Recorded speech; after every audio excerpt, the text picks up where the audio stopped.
Hello everyone. अब मैं cover करने वाला हूँ सल्फ्यूरिक एसिड को, जिसका नाम जो है वो ऑयल ऑफ विट्रियोल भी है, किंग ऑफ केमिकल्स भी है और H2SO4 तो इसका फार्मूला है ही। लेकिन इस H2SO4 को मैं दो वीडियोस में कवर करने वाला हूँ। वीडियो नंबर 1 जो अभी मैं डिस्कस करने वाला हूँ और इसका वीडियो नंबर 2 होगा। वीडियो नंबर 1 में मैं कवर करने वाला हूँ इंट्रोडक्शन, प्रिपरेशन और इसके बाद जो मैन्युफैक्चर है वो दो तरह के हैं, एक लेड चैम्बर प्रोसेस है और एक कॉन्टैक्ट प्रोसेस है, और उसके बाद हम इसका कंसिडरेशन करेंगे।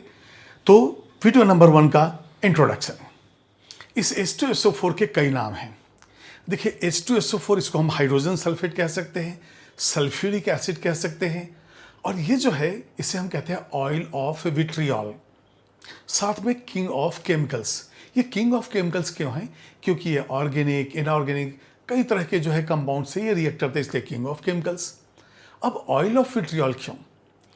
पहले जो है इसको ग्रीन विट्रियोल से प्रोड्यूस किया गया था।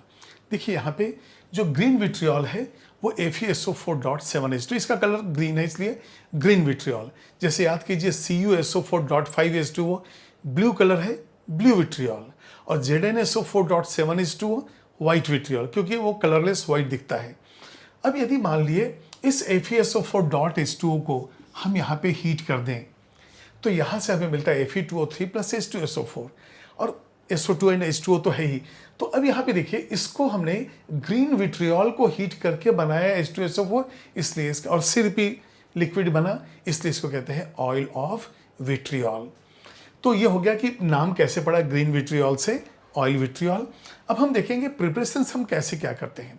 देखिए बेसिक प्रिंसिपल ये है कि आप सल्फर रखिए, इसको ऑक्सीडाइज कीजिए, फर्दर ऑक्सीडाइज कीजिए, और इसको जो है वाटर में डिसॉल्व कर दीजिए, तो बनेगा H2SO4। देखिए सल्फर से हमें मिला सल्फर डाइऑक्साइड, सल्फर डाइऑक्साइड से सल्फर ट्राइऑक्साइड, और उसको जो है वाटर के साथ रिएक्ट किया तो H2SO4।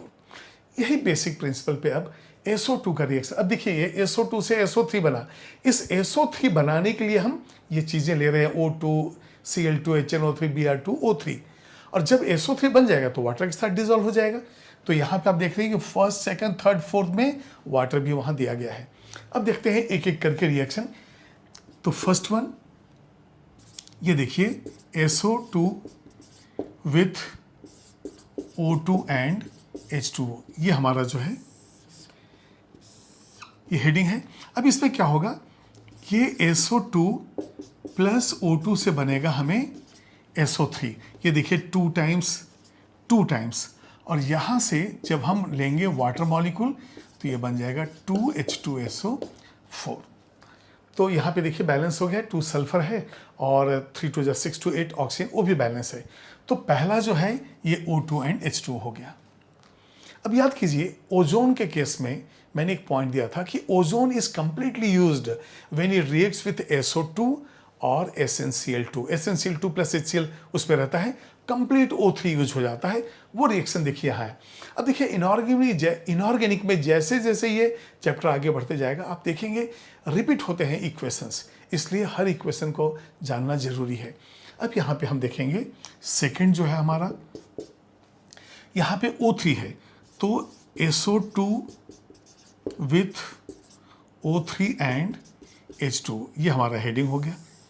तो सबसे पहले देखेंगे कि SO2 से किस तरह से रिएक्ट करेगा ये। तो यहाँ पे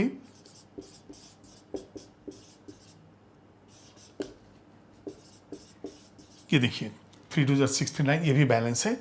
अब यहाँ पे जो है यदि वाटर हम यूज कर रहे हैं तो यहाँ से आ जाएगा 3H2SO4, 4 3 12, 9 3 12, यस ऑक्सीजन भी बैलेंस है। तो इस तरह से जो है मतलब SO2 को कोई ना कोई ऑक्सीडाइजिंग एजेंट चाहिए, O2 भी ऑक्सीडाइजिंग एजेंट, O3 भी है। अब ये मालूम है कि क्लोरीन और ब्रोमीन ये भी जो है ऑक्सीडाइजिंग एजेंट है। तो थर्ड देखते हैं, थर्ड में हम लिखेंगे SO2 with Cl2 and H2, ये जो है हमारा नेक्स्ट, ये हो चुका। तो थर्ड वन ये देखते हैं कि किस तरह से रिएक्शन होगा। यहाँ पे देखिए SO2 plus Cl2 and plus H2O।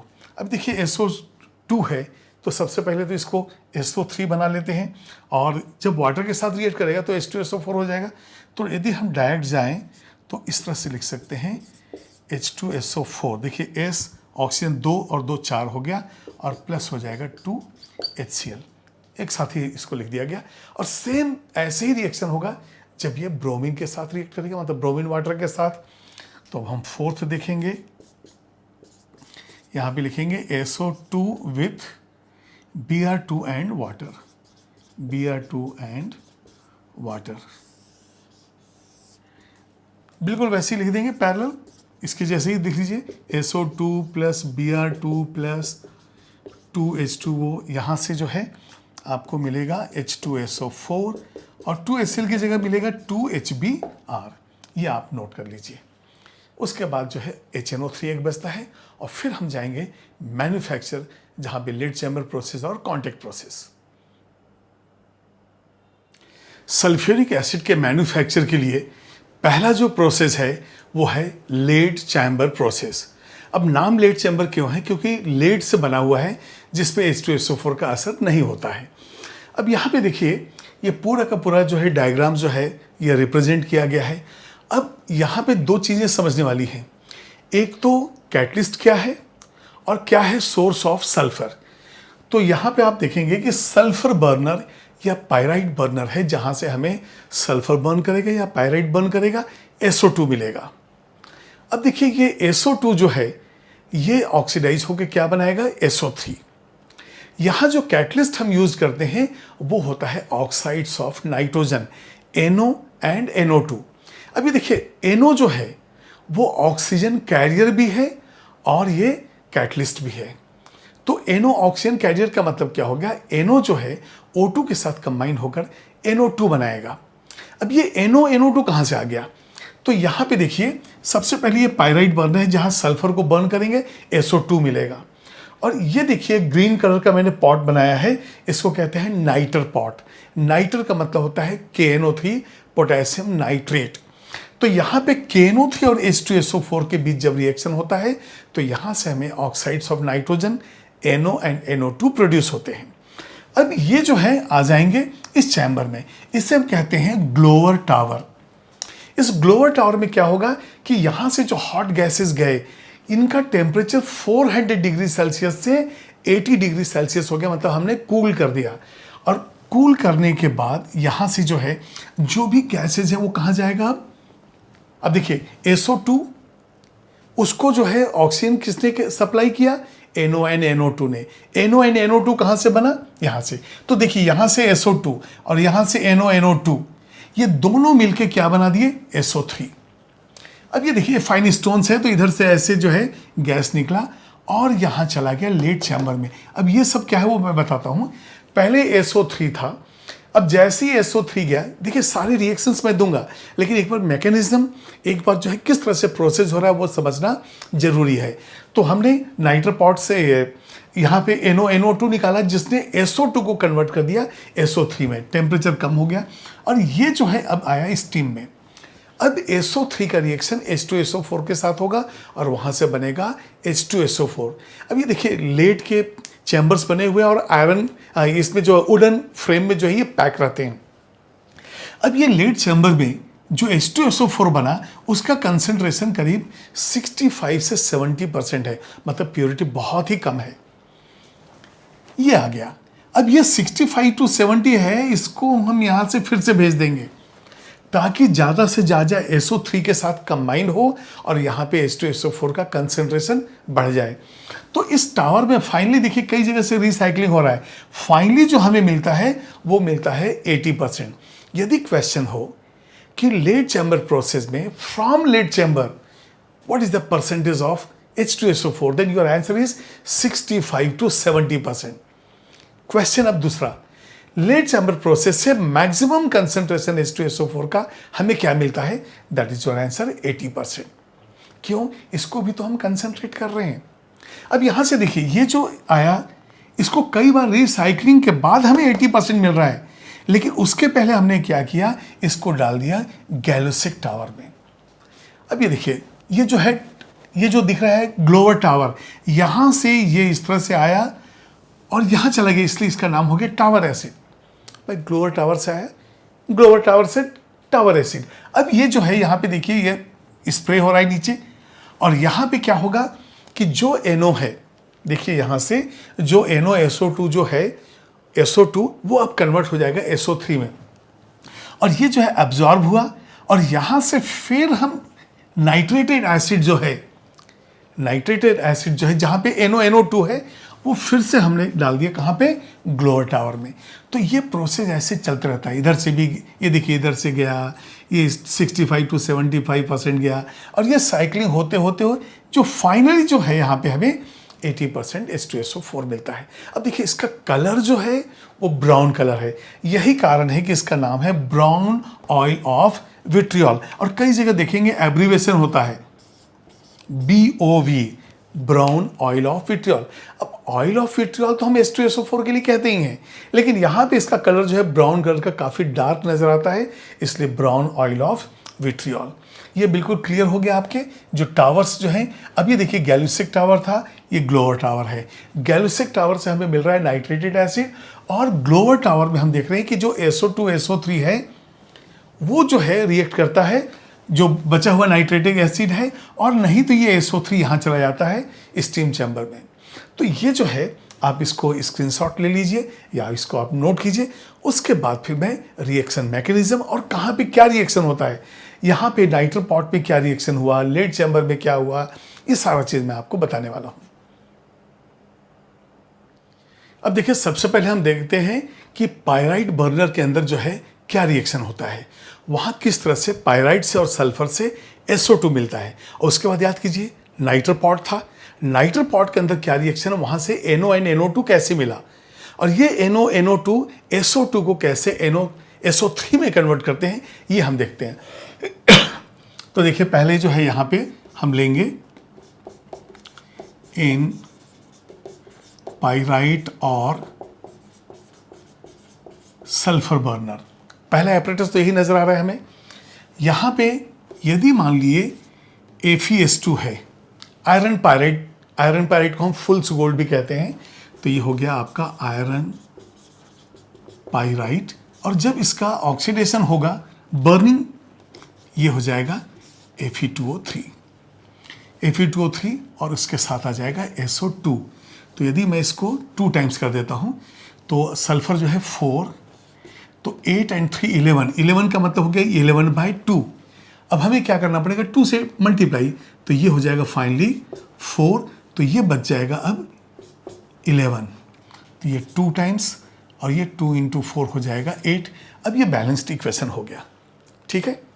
अब ये जो SO2 गैस है, यही तो हमें चाहिए जिससे हम इसको ऑक्सीडाइज करके SO3 बना सकें। लेकिन इसको ऑक्सीडाइज करने वाला है कौन, जो नाइट्रो पॉट है उसके अंदर के गैसेस। तो अब हम देखते हैं सेकंड जो है इन नाइट्रो पॉट। अब देखिए नाइट्रो पॉट में हमने क्या लिया है, KNO3 लिया है और वहां पे H2SO4 लिया है। तो यहां देखेंगे हम KNO3 प्लस H2SO4। यहां से देखिए हमें मिला पोटेशियम हाइड्रोजन सल्फेट KHSO4। अब ये एक H और NO3, ये क्या बन जाएगा, HNO3। अब याद कीजिए जब पायराइट बर्नर से सल्फर आ रहा है तो यहाँ पे ऑलरेडी कौन अवेलेबल है, NO and NO2। वो कहाँ से आया, ये HNO3 देगा। तो अब हम देखेंगे ये HNO2 और प्लस यहाँ से हम लेंगे SO2। SO2 कहाँ से आ रहा है, ये पायराइट बर्नर से। अब यहाँ से हम देखेंगे, हाँ HNO3 है ये, प्लस SO2, यहाँ से बन जाएगा SO3 plus NO plus NO2 and plus H2O। अब यहाँ पे देखिए हमारे पास सल्फर कितना है, 1 है। तो सबसे पहले तो हम देखते हैं हाइड्रोजन हमें 2 करना पड़ेगा क्योंकि 2H2O है, 2 नाइट्रोजन है, 2 नाइट्रोजन कर दिए, सल्फर तो 1 है ही यहाँ पे। अब ऑक्सीजन देखते हैं 6 and 2 8 है, 3 to 5 to 7 and 1 8 बैलेंस है। अब देखिए जब HNO3 कंसनट्रेटेड होता है हमें मिलता है NO2, यदि डाइल्यूट होता है तो मिलता है NO, इस केस में ये दोनों के बीच में है, इसलिए हमें NO भी मिल रहा है और NO2 भी मिल रहा है। अब ये देखिए, ये जो NO2 है, ये दोनों ही जो है कैटलिस्ट के जैसा काम करेंगे। और ये NO जो है, ये तो ऑक्सीजन कैरियर है, ये क्या करेगा, ऑक्सीजन लेकर NO से NO2 बनाएगा और SO2 के पास जाएगा कि देखो हमने तुम्हारे लिए ऑक्सीजन लाया है। वो पूछे कहाँ लाया है, अरे हमारे NO2 फॉर्मूले में है ना, आप O2 ले लो, अब फिर से हम NO हो जाएंगे। क्यों, हम तो कैटलिस्ट है ना, हमें चेंज नहीं करना है, तो हम ऑक्सीजन कैरी करके आपको दे रहे हैं and I will be unaffected. तो यहाँ पे अब हम देखेंगे कि SO2 जो है प्लस, अब यहाँ पे मैकेनिज्म में तो हम अलग से देखेंगे, लेकिन यदि ऑक्सीजन यदि रिएक्ट करता है यहाँ पे, तो ये हो जाएगा 2SO3। ठीक है, अब ये 2SO3 कैसे बना, जैसे मान ली आप देखिए ये SO2 हो और यहाँ पे NO2 हो, तो यहाँ से बन जाएगा SO3 एंड प्लस NO। तो ये जो NO से NO2 बनेगा या NO2 है तो फिर से हमें NO मिल जाएगा। और ये जब SO3 है तो अब यहाँ पे कहाँ जा रहा है, ग्लोअर टावर में, जहाँ पे टेम्परेचर 400 से रिड्यूस करके हम 80 डिग्री सेल्सियस तक ले आते हैं। यही वो टावर है जहाँ से हमें लास्ट में बिल्कुल बॉटम में देखिए 80% H2SO4 है, लेकिन अचानक H2SO4 नहीं मिलता है। सबसे पहले तो SO3 अब जाएगा कहाँ, लेड चैम्बर में। तो इसको नोट कीजिए, फिर देखेंगे हम लेड चैम्बर में क्या रिएक्शन होता है। अब SO3 कहाँ इंटर कर रहा है, लेड चैम्बर में। और याद कीजिए लेड चैम्बर में ऊपर से हम स्टीम को डाल रहे हैं, तो ये SO3 उस स्टीम में डिसॉल्व होगा। तो यहाँ पे जो रिएक्शन होगा वो होगा SO3, ये आ रहा है कहाँ से, ग्लोअर टावर से, और यहाँ पे स्टीम जो है ये हमने लिया है, तो यहाँ से हो जाएगा ये H2SO4।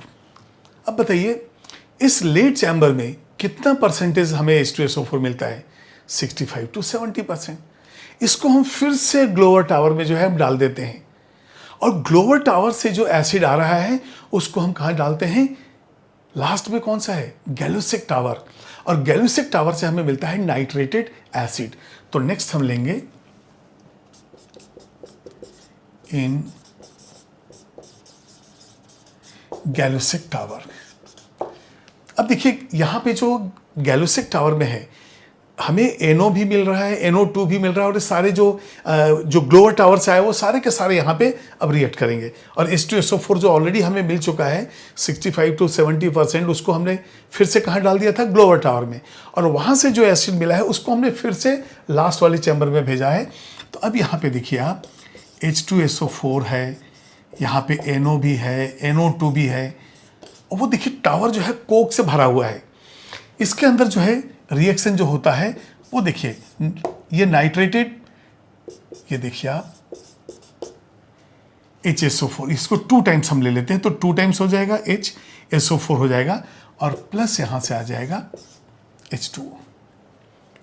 तो ये जो है नाइट्रेटेड सल्फ्यूरिक एसिड हो गया, मतलब ये जो है NO HSO4, हमने इसमें जो है NO जो है ऐड कर दिया, तो H2H2O4 एक हाइड्रोजन, उसकी जगह हमने क्या लिया है, NO। तो अब ये जो है कहाँ जाएगा, ये देखिए ये बिल्कुल वापस जा रहा है कहाँ पे, ग्लोअर टावर में, और ग्लोअर टावर डालने के बाद फिर ये जो है H2SO4 बनाएगा और NO2 वापस मिल जाएगा।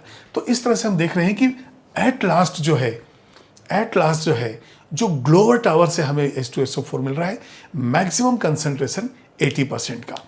तो यहाँ पे मैं दोनों चीज़ लिख दूंगा, from lead chamber 65 to 70% H2SO4. Finally, maximum concentration 80%। तो ये जो है लेड चैम्बर प्रोसेस में बेसिक्स जो भी थे वो मैंने आपको बताया डायग्राम। अब यहाँ पे 2 तरह के मैकेनिज्म हैं कि ये किस तरह से जो है NO या NO2 SO2 के साथ रिएक्ट करके और किस तरह से SO3 बनाता है और फिर से वापस आ जाता है। तो अब दो रिएक्शंस। बर्जीलियस ने जो मैकेनिज्म दिया वो देखिए क्या है। आपको ये तो मालूम है कि ऑक्साइड ऑफ नाइट्रोजन कैटलिस्ट होते हैं, और कैटलिस्ट का क्या होता है, इंटरमीडिएट प्रोडक्ट बना के फिर से वापस आ जाते हैं। तो अब देखते हैं कि बर्जीलियस ने क्या सजेस्ट किया। तो सबसे पहले देखिए हमारे पास नाइट्रिक ऑक्साइड है। अब ये नाइट्रिक ऑक्साइड कहाँ से आया? जो नाइट्र पॉट था वहाँ से तो आया।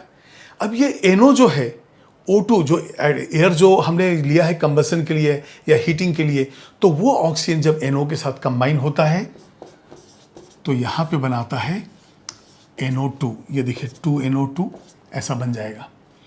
अब ये NO2 क्या करेगा? जो सल्फर ट्राईऑक्साइड, सल्फर डाइऑक्साइड जो उस पायराइट बर्नर से आ रहा है उसके साथ कंबाइन होगा। देखिए सबसे पहले पायराइट बर्नर से SO2 गया और नाइट्र पॉट से ये NO तैयार हो गया, तो NO से NO2 बना। तो अब नेक्स्ट जो इक्वेशन हमारे पास है वो है ये NO2 जो बन चुका है प्लस SO2, और यहाँ से हमें मिला SO3 और प्लस NO। अब ये देखिए NO जो था पहले भी था अभी भी है, तो इस NO ने क्या किया?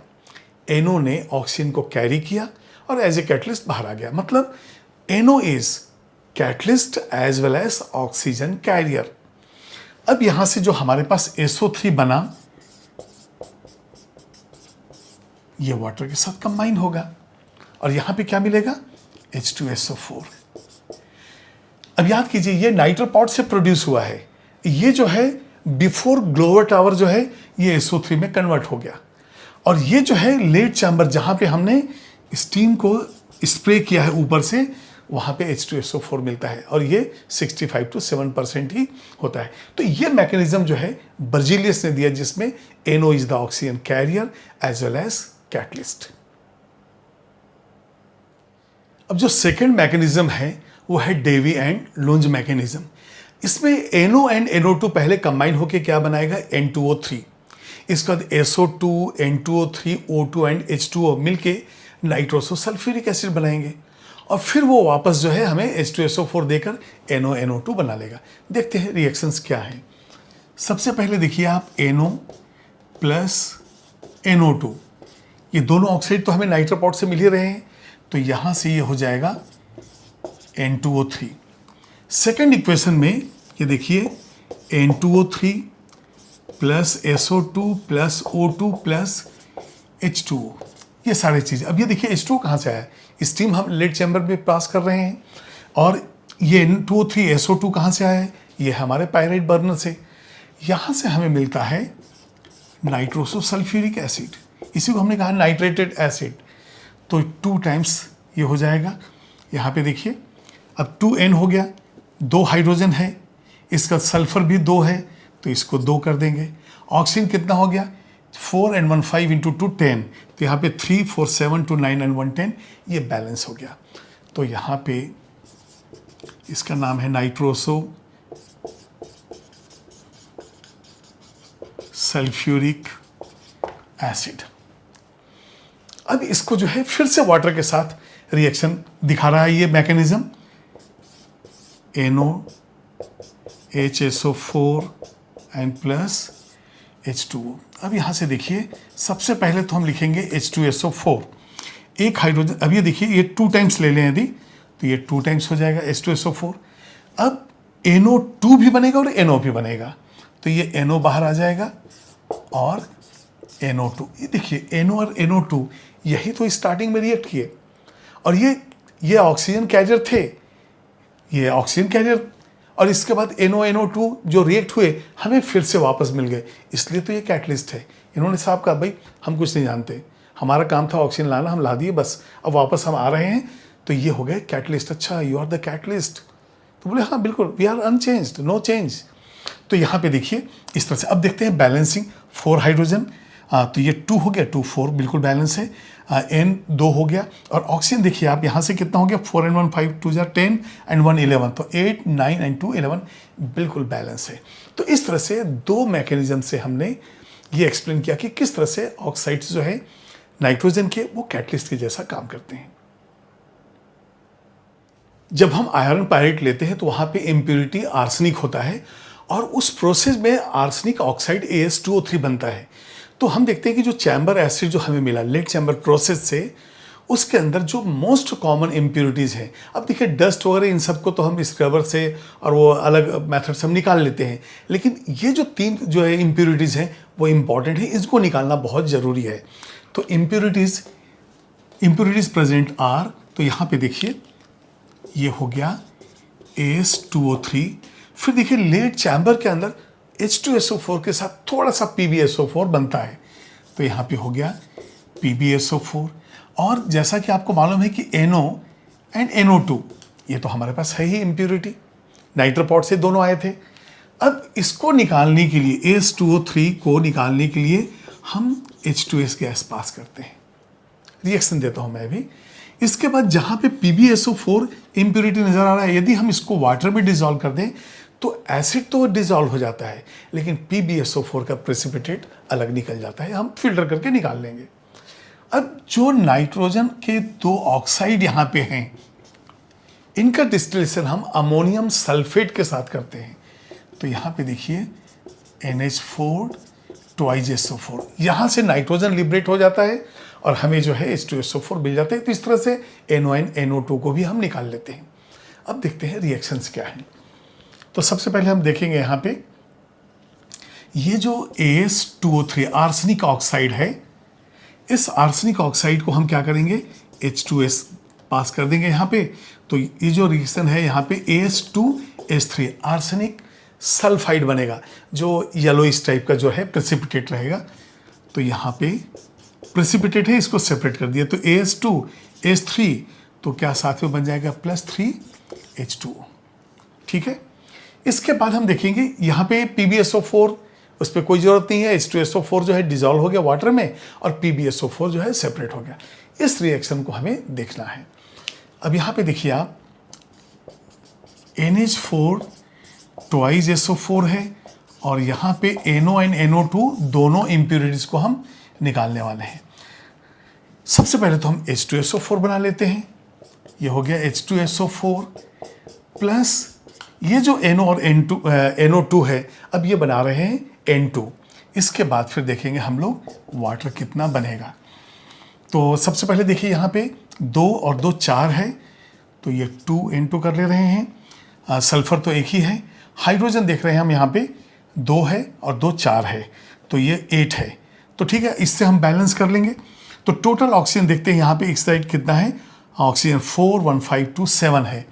तो यदि ये 4 है तो 4 and 3 7 ऐसा हो जाएगा। और देखिए हाइड्रोजन जो है 8 है, तो 3 2 6 and 2 8, ये बैलेंस भी हो गया।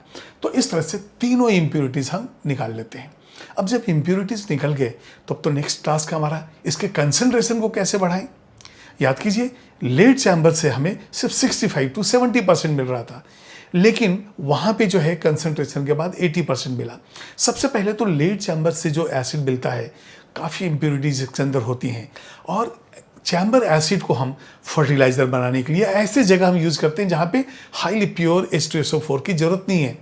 लेकिन जब हमें प्योर H2SO4 की ज़रूरत है, then we have to go for the contact process, जो नेक्स्ट मैन्युफैक्चरिंग है। तो यहाँ जनरली हम इम्प्योर फॉर्म में भी हम यूज़ कर, अब फर्टिलाइज़र में हमें H2SO4 को यूज़ करना है बनाने के लिए।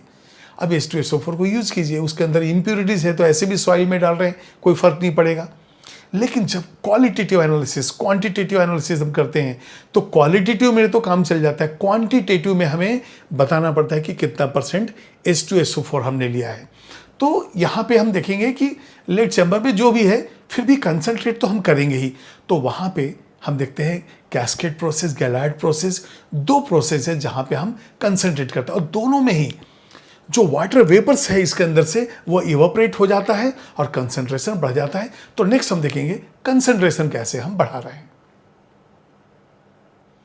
लेड चैम्बर प्रोसेस से जो मैक्सिमम कंसंट्रेशन H2SO4 का है वो होता है 80%। अब याद कीजिए उसके अंदर जो लेड से बना हुआ जो लेड चैम्बर है, वहाँ तो 65 से 70% ही मिलता है, लेकिन फर्दर जब रिसाइकलिंग होता है तो हमें जो है ग्लोवर टावर से मैक्सिमम कंसंट्रेशन जो बॉटम में मिलता है वो मिलता है 80%। अब ये जो 80% जो H2SO4 है उसका कलर है ब्राउन, इसलिए इसका नाम है ब्राउन ऑयल ऑफ विट्रियॉल। अब ये जो 80% H2SO4 मिला, यदि इसका फर्दर कंसंट्रेशन कर दें तो करीब 95% तक प्योरिटी मिल जाती है। उस स्थिति में इसको हम कहते हैं ROV। ROV का मतलब होता है रेक्टिफाइड ऑयल ऑफ विट्रियॉल। तो अब ये जो है कंसंट्रेशन हम करते करते हैं, कैसे करते हैं, देखिए ये कैस्केड प्रोसेस है और एक ये गैलार्ड प्रोसेस है। कैस्केड प्रोसेस में देखिए इस तरह से बॉल्स रखे हुए हैं और यहाँ पे हम डाइल्यूट H2SO4 डालते हैं और ये ओवरफ्लो होते हुए इस तरह से नीचे आते जाता है और यहाँ से हॉट गैसेस से हम इसको हीट करते हैं। तो यहाँ गया कुछ एसिड वेपर्स बाहर निकल जाएगा, कुछ वाटर वेपर निकल जाएगा और इस तरह से फाइनली जो हमें कंसनट्रेटेड H2SO4 मिलता है। तो कैस्केड प्रोसेस के अंदर ये 93 से 95% कंसनट्रेशन हमें मिलता है। उसी तरह से अब देखिए गैलार्ड प्रोसेस में ऊपर से हम डाइल्यूट H2SO4 जो 80% या जो भी हमारे पास है अवेलेबल उसको हम डालते हैं और यहाँ से हॉट गैसेस, तो जब ये नीचे आता है तो हॉट गैसेस के कांटेक्ट में वेपर्स वगैरह जो है सब बाहर निकल जाता है और यहाँ पे हमें मिलता है कंसनट्रेटेड H2SO4 जिसका कंसनट्रेशन है 95%। तो यहाँ से हमें मिला 95%, तो ऑलमोस्ट दोनों में ही 95 तक हमें मिल जाता है। तो ये था कंसनट्रेशन ऑफ चैम्बर एसिड, जो लेड चैम्बर से हमने एसिड को प्रोड्यूस किया है। H2SO4 के मैन्युफैक्चर के लिए जो सेकेंड प्रोसेस है वो है कॉन्टैक्ट प्रोसेस। देखिए लेड चैम्बर प्रोसेस के अंदर ढेर सारी इम्प्योरिटीज़ हम नहीं निकाल पाते हैं, इसलिए जहाँ भी फर्टिलाइज़र बनाना हो, यहाँ ज़्यादा प्योरिटी की ज़रूरत ना हो, सिर्फ क्वालिटेटिवली H2SO4 होना चाहिए, ऐसे प्रोसेस में हम लेड चैम्बर एसिड ले सकते हैं। लेकिन जहाँ पे हाईली प्योर क्वांटिटेटिव एनालिसिस के लिए हमें H2SO4 चाहिए, वो चाहिए हमें कॉन्टैक्ट प्रोसेस का सैंपल। देखिए कॉन्टैक्ट प्रोसेस में ढेर सारे प्यूरिफाइंग यूनिट्स हैं ताकि जो भी इम्प्योरिटीज़ हैं वो निकल जाए और इसके बाद हमें जो है H2SO4 मिल जाए अच्छे से। देखिए यहाँ पे प्रॉब्लम क्या है लेड चैम्बर और इसमें लेड चैम्बर में सल्फर ट्राईऑक्साइड को H2O के साथ डिज़ोल्व किया, वाटर के साथ उसको डिज़ोल्व किया और जैसे ही वाटर डिज़ोल्व होता है सफोकेटिंग फ्यूम्स आता है वहाँ पे और सफोकेटिंग फ्यूम्स की वजह से वो जो प्रोसेस है वो काफ़ी इन्वायरमेंटल फ्रेंडली नहीं है। वहाँ पे ढेर सारे मतलब रेस्पिरेटरी प्रॉब्लम उस वहाँ पे जो काम करने वाले हैं उन लोगों को होगा। अब इस फ्यूम्स ऑफ H2SO4 को अवॉइड करने के लिए कॉन्टैक्ट प्रोसेस के अंदर देखिए कोई फ्यूम्स नहीं बन रहा है क्योंकि सल्फर ट्राईऑक्साइड को हम वाटर में डिज़ोल्व नहीं कर रहे हैं बल्कि इसको डिज़ोल्व कर रहे हैं कंसनट्रेटेड H2SO4 में। और चैम्बर एसिड से जो हमें प्रोसेस से जो मिला है 95%, देखिए कैस्केड और गैलार्ड प्रोसेस हमने कंसंट्रेट कर दिया, अब जो 95% मिला है यदि अभी उसको हम यहाँ लेते हैं तो सल्फर ट्राई उसमें डिज़ोल्व हो जाएगा और हमें मिलेगा ओलियम H2S2O7 और इस ओलियम से जो भी कंसंट्रेशन है H2SO4 का हम निकाल सकते हैं, वो भी मैं कुछ न्यूमेरिकल्स आपको बताऊँगा। अब यहाँ पे जो है ढेर सारे प्यूरिफाइंग यूनिट देख रहे हैं, अब एक एक करके प्रोसेस देखते हैं। तो सबसे पहले देखिए यहाँ पे जो कैटलिस्ट है वो प्लैटिनम है या तो V2O5 है। अब प्लैटिनम ये हम क्यों नहीं ले सकते हैं? प्लैटिनम लिए भी तो रिस्क क्यों है? क्योंकि इसके अंदर आर्सेनिक इम्प्योरिटी होता है AS2O3 और उस आर्सेनिक इम्प्योरिटी की वजह से प्लैटिनम का जो कैटलिटिक एक्टिविटी है वो रिड्यूस हो जाता है। तो इतना कॉस्टली प्लैटिनम और स्पॉइल हो गया। तो इसलिए हम क्या करते हैं, प्लैटिनम की जगह उसका जो सब्स्टिट्यूट है वो है वेनेडियम पेंटाऑक्साइड V2O5। अब हम देखें, और इस आर्सेनिक इम्प्योरिटी को निकालने के लिए एक आर्सेनिक प्यूरिफायर भी है। तो अब इस सारे यूनिट्स का देखते हैं वर्किंग क्या है ताकि आपको समझ में आ जाए H2SO4 हम कैसे बना रहे हैं। देखिए ये है सल्फर बर्नर, पायराइट बर्नर, जहाँ से हमें एयर सप्लाई के बाद बर्निंग से या तो सल्फर बर्निंग है या तो FeS2 है, वहाँ से हमें SO2 मिलेगा और एयर सप्लाई है तो SO2 एंड O2 जो है यहाँ से निकलेगा और यहाँ जाएगा डस्ट रिमूवर में। आपने देखा होगा कि गर्मी के दिनों में जब डस्ट रोड पे ज़्यादा उड़ता है तो वहाँ पे वाटर स्प्रे कर दिया जाता है ताकि वो डस्ट न उड़ सके। तो उसी तरह से ये डस्ट रिमूवर में ऊपर से हम वाटर स्प्रे करते हैं और ये जो डस्ट है वो नीचे पानी के साथ जो है बैठ जाता है, वो चिपक जाएगा और नीचे बैठ जाएगा। अब यहाँ पे क्या है कि जो SO2 प्लस O2 जो हमें मिला उसको हम यहाँ पाइप से पास करते हुए ड्रायर के अंदर हम डालते हैं। अब जब ड्रायर, अब देखिए SO2 प्लस O2 ये तो बर्न हो रहा है ना, तो ये जो है हॉट गैसेज हैं, तो हमने डस्ट को रिमूव करने के लिए तो H2 कर दिया, लेकिन उसको ठंडा करने के लिए इस तरह से हमने कूलर के अंदर से पास किया, जो कंडेंसिंग कॉइल है उसके अंदर से। और यहाँ पे कंसनट्रेटेड H2SO4 से ऊपर से डालते हैं ताकि जो वाटर वेपर्स है, देखिए अपने आप H2O से आपने वॉश किया है तो H2O वेपर्स तो है, H2O वाटर मॉलिक्यूल्स तो है, उसको हम कंसनट्रेटेड H2SO4 से हम ड्राई कर देते हैं क्योंकि H2SO4 इज डिहाइड्रेटिंग एजेंट। अब यहाँ से जब ये निकलेगा ड्रायर से तो it is free from water moisture. अब इसको हम डालते हैं आर्सेनिक प्यूरीफायर में। देखिए आर्सेनिक प्यूरीफायर में जो है ऐसे सेल्फ्स बने हुए हैं और यहाँ पे फेरिक हाइड्रोक्साइड है। अब ये फेरिक हाइड्रोक्साइड क्या करता है, AS2O3 को एब्जॉर्ब कर लेता है। तो ये हो गया आर्सेनिक प्यूरीफायर। अब हमारे पास डस्ट फ्री है, मॉइस्चर फ्री है और आर्सेनिक इम्प्योरिटी जो AS2O3 है उससे भी फ्री हो चुका है। लेकिन पता नहीं ऐसा ना हो कि कुछ डस्ट पार्टिकल अभी भी हो, तो उसके लिए यहाँ पे एक टेस्टिंग बॉक्स है। अब टेस्टिंग बॉक्स जो है ये टिंडल इफेक्ट पे वर्क करता है। टिंडल इफेक्ट क्या है? Scattering of the light from the fine particles. अभी देखिए जब आप दिन में आप बाइक या साइकिल आप चला रहे हैं तो उसमें क्या होता है, हमें बिल्कुल क्लीन एटमॉस्फेयर लगता है और बड़े ही आराम से हम साइकिलिंग करते हुए चले जाते हैं। लेकिन वही जब रात में हम साइकिलिंग कर रहे हैं या ड्राइव कर रहे हैं तो सामने वाली गाड़ी के हेडलाइट में ढेर सारे डस्ट नजर आते हैं, हमें सफोकेशन फील होने लगता है साइकोलॉजिकली, उससे ज़्यादा तो डस्ट दिन में है। तो वहाँ पे क्या हुआ, हेडलाइट में ये जो डस्ट पार्टिकल थे वो स्कैटर्ड हुए और हमें लगा रही है देखो ढेर सारे पार्टिकल्स हैं। आपने देखा होगा कि यदि डार्क रूम के अंदर एक नैरो स्लिट हो जहाँ से ऐसा लाइट आ रहा होगा तो आप देखिए पूरे डस्ट पार्टिकल ऐसे चमकते हुए नजर आएंगे। ब्राउनियन मोमेंट भी है वहाँ पे। तो स्कैटरिंग ऑफ द लाइट क्या हो गया, टिंडल इफेक्ट। और जो ये जिग जैग मोशन जो पार्टिकल का वो क्या हो गया, ब्राउनियन मोमेंट। अब ये देखिए टेस्टिंग बॉक्स में क्या होता है, यहाँ से जब गैस जा रहा है तो हम high intensity beam of light यहाँ से डालेंगे। ये देखिए high intensity beam of light, और यहाँ से हम इसको ऑब्जर्व करेंगे। यदि हमें पार्टिकल्स चमकते हुए नजर आ गए तो इसका मतलब फिर से हमें इनको भेजना है डस्ट रिमूवर में। और यदि फ्री फ्रॉम डस्ट है तो लाइट पेनिट्रेट होकर चला जाएगा, पास होकर चला जाएगा, कोई स्कैटरिंग नहीं होगा। If there is no scattering means there is no dust particle. तो चलिए अभी हमारे डस्ट फ्री भी हो गया। देखिए यहाँ से क्या हो गया, डस्ट रिमूवर था, डस्ट फ्री हो गया।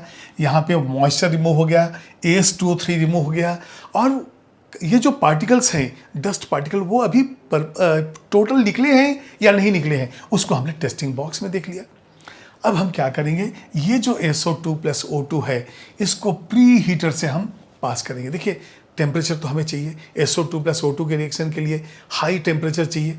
तो यहाँ से SO2 + O2 आता है यहाँ पे जो है कॉन्टैक्ट टावर, इसलिए इसका नाम कॉन्टैक्ट प्रोसेस। अब इस टावर के अंदर जो कैटलिस्ट ऐसे चैम्बर में रखे हुए हैं, तो ये जो कैटलिस्ट ऐसे आपको दिख रहे हैं या तो वहाँ पे प्लैटिनम है या तो V2O5 वैनेडियम पेंटाऑक्साइड है। यहाँ पे कॉन्टैक्ट टावर में SO2 + O2 से मिलता है SO3। अब ये SO3 निकला है यहाँ पे, और ये जो लास्ट टावर दिख रहा है जिसमें कंसनट्रेटेड H2SO4 हम ऊपर से डाल रहे हैं उसके अंदर SO3 डिजॉल्व होगा और बनेगा ओलियम H2H2O7। तो चलिए अब देखते हैं हम लोग ने क्या क्या पॉइंट पढ़ा है, उसके बाद हम लिखेंगे। सबसे पहले ये मुझे बताइए कि आर्सेनिक इम्प्योरिटी कौन सा कंपाउंड है, तो AS2O3। इसके बाद बताइए कैटलिस्ट कौन सा है, तो प्लैटिनम या तो V2O5। ये जो टेस्टिंग बॉक्स है वो किस प्रिंसिपल पे वर्क करता है, टिंडल इफेक्ट पे। तो ये जो है पूरा का पूरा हमें जो है ओलियम का कंसंट्रेशन, ओलियम जो है वो क्या है, H2S2O7 पायरोसल्फ्यूरिक एसिड। तो H2SO4 में SO3 हमने डिजॉल्व कर दिया। तो ये जो है पहले प्रोसेस से कौन से प्रॉब्लम को रिमूव किया, वही जो रेस्पिरेटरी प्रॉब्लम था उसको हमने यहाँ पे दूर कर लिया है। अब ओलियम से वाटर को हम जितना डिजॉल्व करेंगे डिजायर्ड कंसंट्रेशन H2SO4 का मिल जाएगा। तो ये था आपका कॉन्टैक्ट प्रोसेस का आउटलाइन। अभी डायग्राम से जो हमारे पास इंपॉर्टेंट पॉइंट है वो देखिए क्या क्या है। पहले तो कैटलिस्ट कौन सा है, PT या V2O5। इस वक्त आर्सेनिक इम्प्योरिटी क्या है, AS2O3। अभी बताइए आर्सेनिक इम्प्योरिटी का एंटीडॉट क्या है, तो यहाँ पे एक और पॉइंट लिखेंगे, एंटीडॉट ऑफ AS2O3। एंटीडॉट का मतलब इसको किससे निकालते हैं, तो वो है FeOH टेकन थ्राइस। ठीक है, टेस्टिंग बॉक्स किस पे वर्क करता है, टिंडल इफेक्ट पे। और इसमें फाइनल प्रोडक्ट हमें H2SO4 मिलता है या प्लांट से ओलियम, तो ये मिलता है ओलियम। अब देखते हैं हम लोग कि रिएक्शंस क्या होते हैं। ये देखिए सल्फर बर्नर है या तो फिर पायराइड बर्नर है। यहाँ से हमें मिलता है Fe2O3 प्लस SO2। अब ये देखिए 4SO2 है, 12 and 3 15। तो यहाँ पे देखिए Fe2O3 की वजह से हम इसको डबल कर देंगे, ये 4 हो जाएगा और 8 हो जाएगा यहाँ पे SO2। ये देखिए तो यहाँ पे 8 2 16 एंड 6 22, तो ये हो जाएगा 11O2। नेक्स्ट इक्वेशन क्या होगा, ये SO2 O2 के साथ कंबाइन होगा और यहाँ से मिलेगा हमें SO3। ये देखिए, और यहाँ पे प्लैटिनम या फिर वेनेडियम पेंटाऑक्साइड जो है कैटलिस्ट है, तो यहाँ से 2SO2 गिव्स 2SO3। अब इस SO3 को हम क्या करेंगे, डिजॉल्व करेंगे H2SO4 में। तो यहाँ पे हो गया SO3 प्लस H2SO4, यहाँ से मिलेगा हमें H2S2O7, H2S2O7, ये मिल गया हमें ओलियम। अब क्या है, जब आप ओलियम को डिजॉल्व करोगे वाटर में तो डिजायर्ड कंसंट्रेशन, मतलब हम कैलकुलेट करते हैं कि कितना क्वांटिटी H2O का चाहिए हमें, उस H2O चाहिए, उसके अनुसार हम डिजॉल्व करते हैं। तो फाइनली इक्वेशन क्या होता है, H2S2O7 प्लस H2O, यहाँ से आ जाता है 2H2SO4। तो जो डिजायर्ड क्वांटिटी है वो हमें सल्फ्यूरिक एसिड देता है। तो ओलियम के अंदर क्या होता है, SO3 ज़्यादा डिजॉल्व है, तो कितना डिजॉल्व कितना वाटर, वो कैलकुलेशन हम जो निकालते हैं कि ये परसेंटेज H2SO4 हमें मिलेगा। तो इसको आप नोट कर लीजिए।